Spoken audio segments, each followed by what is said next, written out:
I'm Oliver. Today, we're going to talk about a phrase that has influenced almost every man.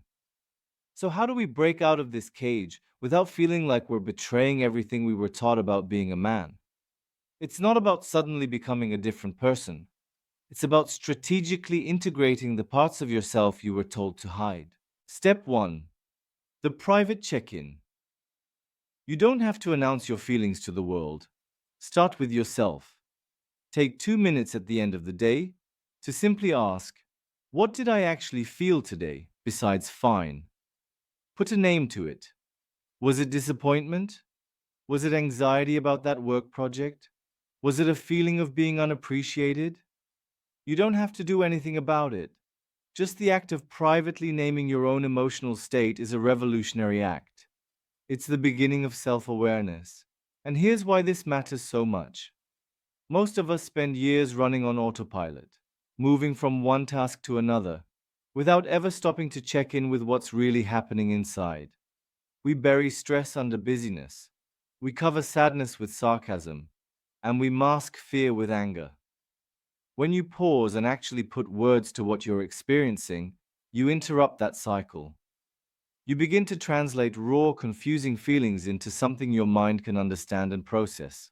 So, don't underestimate how powerful this tiny daily ritual can be.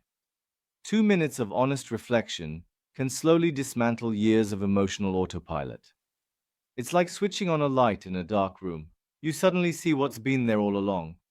And once you can see it, you can begin to work with it instead of against it. Step 2: find your one person. You don't need to become an open book to everyone.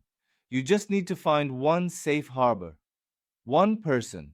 It could be your partner, a best friend, a brother, a therapist, with whom you can lower the mask just 1%. You don't have to spill your deepest fears. You can start small.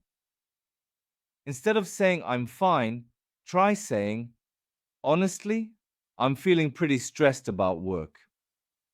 You are testing the waters. And when you realize that this person doesn't run away, that they listen, the fortress wall begins to crumble brick by brick. Step 3: redefine vulnerability as courage. This is the critical mindset shift. We have been taught that vulnerability is weakness. This is a lie. Vulnerability is the purest form of courage. It's the courage to be honest when it's easier to hide.